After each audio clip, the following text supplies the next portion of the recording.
próximo tópico que temos aqui tem como título Derrubando a Parede de Separação. Derrubando a Parede de Separação.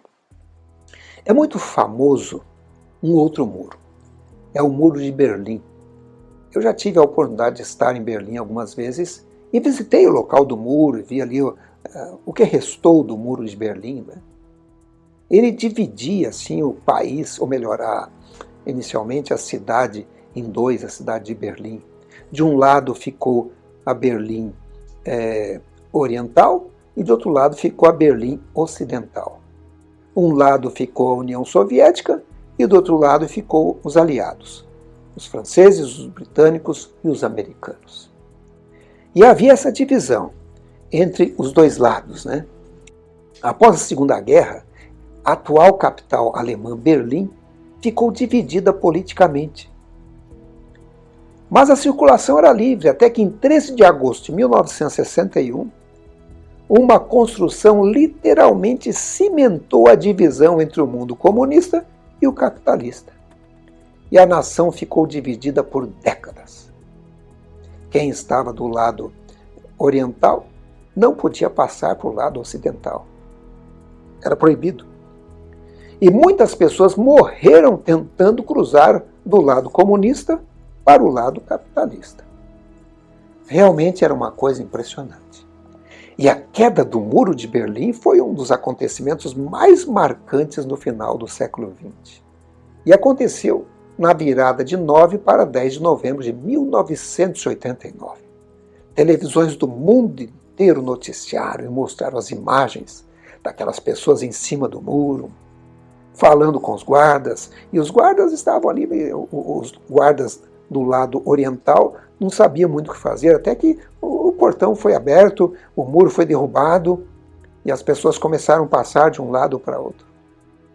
E ficou o famoso discurso do presidente norte-americano, Ronald Reagan, ao presidente da antiga União Soviética, porque ele pedia que ele derrubasse o muro e promovesse a paz.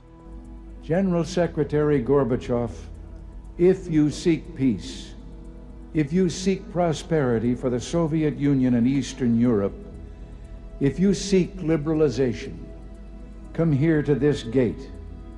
Mr. Gorbachev, open this gate.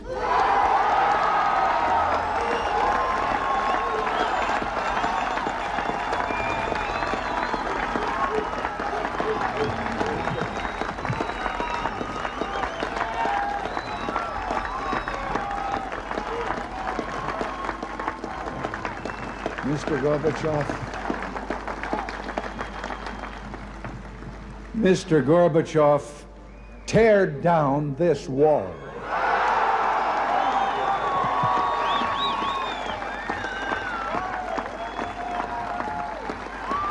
Naturalmente, Paulo tinha em mente um outro muro de separação e havia apenas um líder que poderia derrubá-lo e promover a paz.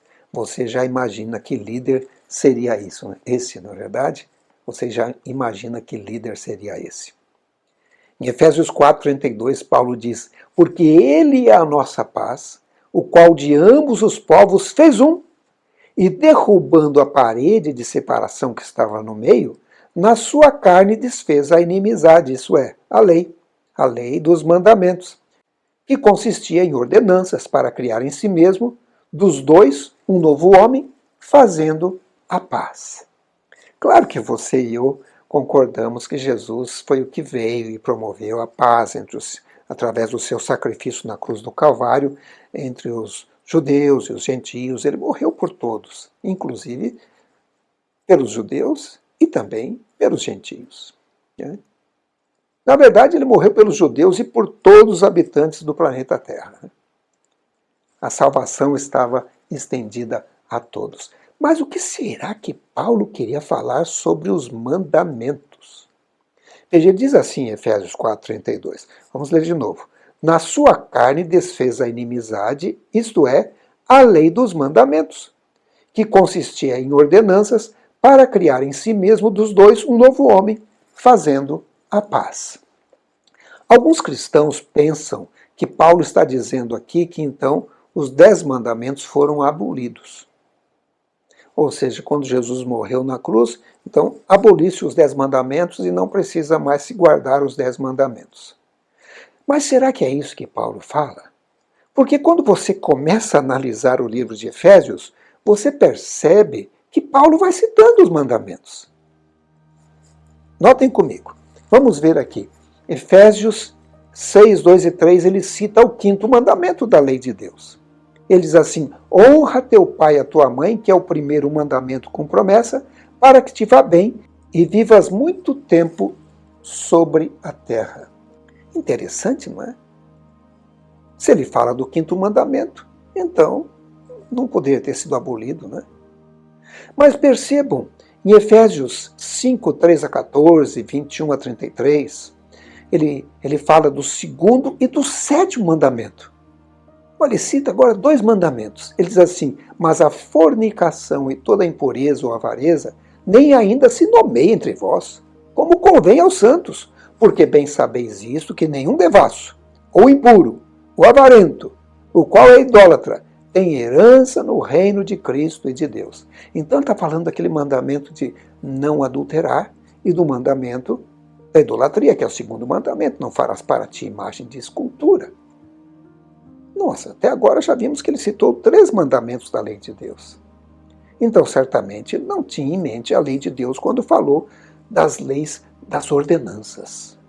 Mas vamos ver mais o que mais ele fala. Efésios 4, 28, aí ele fala do 8º mandamento, aqui ele diz assim: para não furtar, para não roubar.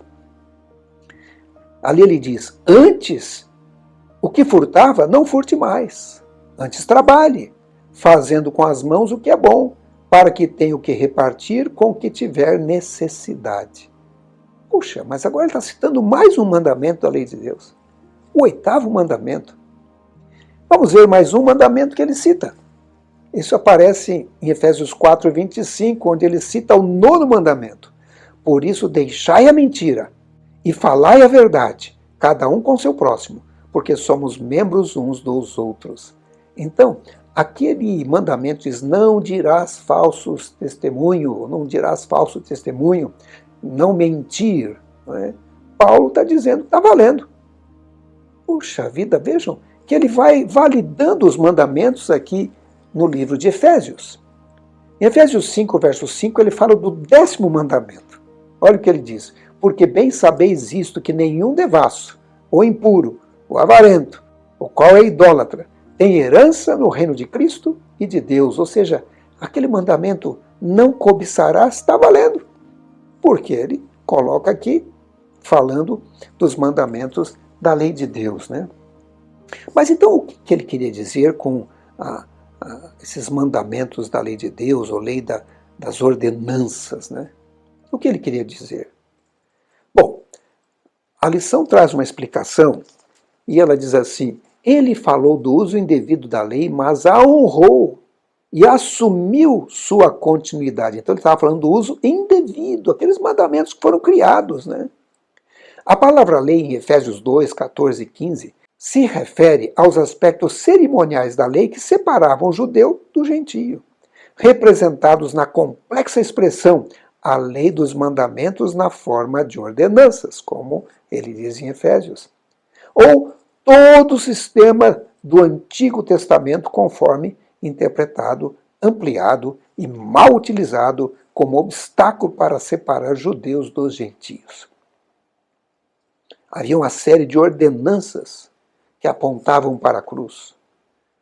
O próprio matar do cordeiro, quando veio o cordeiro verdadeiro, que é Jesus, aquele que tira o pecado do mundo, não havia mais necessidade de matar cordeiro. Se hoje eu matar cordeiro, eu estou recusando o sacrifício de Jesus. Então, todas aquelas ordenanças do tabernáculo, naquele momento, deixaram de existir. É por isso que, quando Jesus morreu, o véu do templo se rasgou. É como se dissesse: olha, agora esses sacrifícios não são mais necessários. Mas, obviamente, os preceitos da lei de Deus, que não foram criados por ser humano, eles permaneceram válidos, né? Existe, inclusive, aqui no estudo da lição, na edição do professor, uma parte auxiliar que eu queria comentar com vocês. Aqui diz assim, que ambos os grupos, os gentios e os judeus, eles pecaram e se rebelaram contra Deus. Os dois, né? O caminho dos gentios era pelas obras. Então, adoravam os ídolos, traziam oferendas, se ajoelhavam diante dos ídolos, né? Hoje ainda tem algumas religiões que fazem a mesma coisa. É a salvação pelas obras. Eu me lembro uma vez, eu estava viajando e estava ali no aeroporto, aguardando o avião, e havia um homem interessado em ajudar as pessoas, em carregar as malas e levar para lá, e ajudar nisso e naquilo, dar alguma informação. E depois de algum tempo ele veio e sentou-se do meu lado. E aí ele me confessou por que ele estava fazendo aquilo. Ele disse assim, eu gosto de ajudar, porque isso conta ponto para a minha religião. Na verdade, as nossas obras não valem nada. Muito pelo contrário. Nós aceitamos Jesus pela fé e através dele nós mudamos. E aí passamos a produzir boas obras. Mas não produzimos boas obras para sermos bons. E aqui nós temos os judeus tentando fazer isso. Fazer boas obras para irem para o céu. Né?